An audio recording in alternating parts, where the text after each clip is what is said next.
Hey guys, how you doing? Trucker G here again. Doing a series of videos about getting started in the trucking industry. Already did part one. If you ain't seen it yet, go check it out. This here's going to be part two. Part one was pretty much about researching the industry and researching the different schools and different jobs. Like I said, if you haven't seen it yet, go check it out. Otherwise, this video is going to be extra long. But part two here, I'm just going to assume you went to truckerg.com and got set up with Driver Solutions. Because, like I said in part one, there's so many routes that you can take. And at the end of the day, I really don't care what route you take. I mean, it is what it is. You got to decide what's right for you and what's right for your families. But like I said, I'm just going to assume you went to truckerg.com and filled out an application with Driver Solutions and let them do all the legwork for you. Like getting you set up at a school, that's paid for by a company that they're going to have, they already have you a job and everything. Getting you set up with an accredited school, that's important. I spoke to a person the other day, and they found a school, and I spoke to them, and I asked them if the school is accredited, and they said no. And guys, that's something you really got to pay attention to. Is the school accredited? Yeah, they might work with a few companies that'll hire you on, but in the long run, if you don't have a certificate from an accredited school, you're limiting yourself to the amount of companies you can go to. But let's just assume you did all that. You went with Driver Solutions. They got you set up with the company. They got the school paid for. They set you up with an accredited school.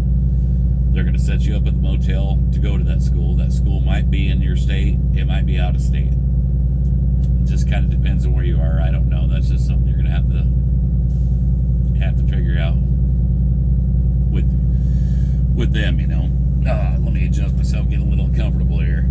But once you get all that straightened out, they're going to send you to a school. They're going to set you up at the motel.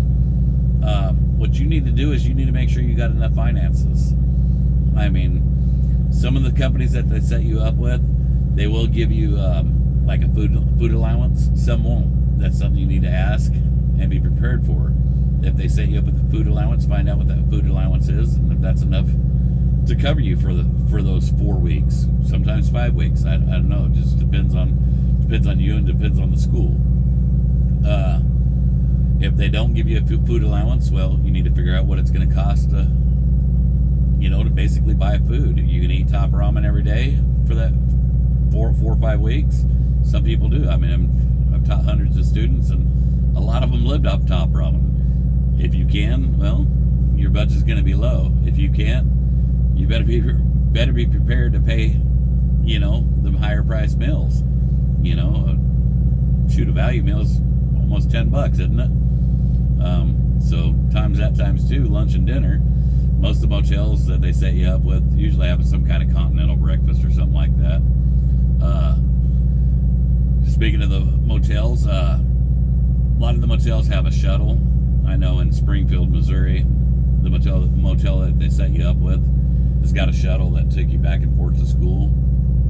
But if they don't have a shuttle, then you need to make sure that you got transportation back and forth to school. Something you need to ask,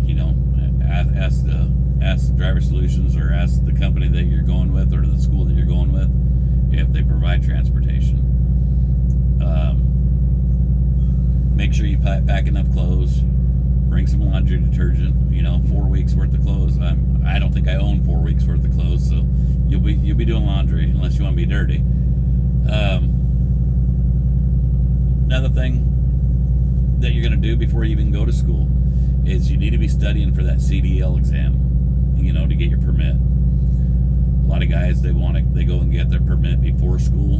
What I suggest you do is call the school and ask them before you go get your permit if that state that you're going to, if they recognize permits from other states. I know some states won't recognize a permit from another state, and that's something you need to check on. If not, that'd be great to have your permit before you even go, because when you go to school, like I said, it's going to be 4 to 5 weeks. That first week's usually always classroom.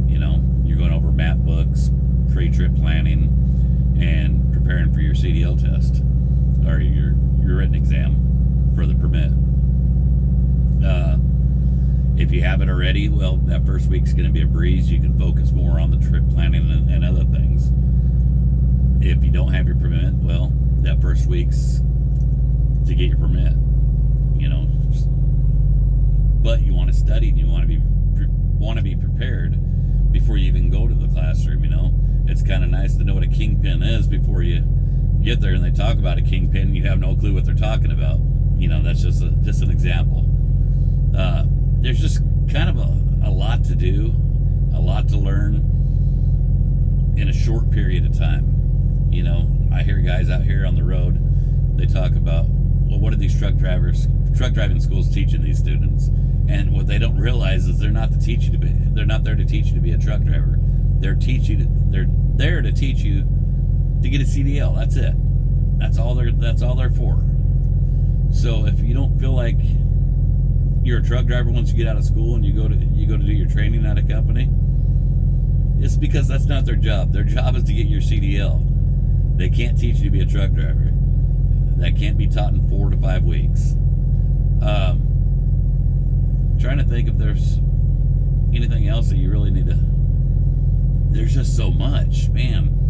I'm breaking this down into different series, and I don't want to pack it all into this. Otherwise, we're going to be here for an hour, and nobody wants to listen to me for an hour, and I don't want to listen to me for an hour. But yeah, you're going to have to make sure you bring enough clothes, bring your toiletries, make sure your finances are in order. Speak to your significant others. I mean, if you're married and have a wife and kids, speak to them. I mean, if you've got a husband and kids, whatever the case may be, you know what you're getting into. I mean, 4 to 5 weeks is a long time to be away. And then once you get your CDL, you're going to go straight to that company more than likely. And you're looking at about another 3 or 4 weeks. So you might be away from home for 2 months to begin with. You know, it's not unheard of. But it's just something you have to be prepared for, and your family has to be prepared for. So many people quit because they miss home, and you gotta remember what your end goal is. You know, the end goal is to get that CDL, get that career rolling. It's gonna be tough in them first few months because you're gonna be missing home and you're gonna be getting adjusted. But when you get to you get to the point where I am in my career, and heck, life's pretty damn good. Well, I'm not going to make this video too long, guys. It's already gone out for 8 minutes.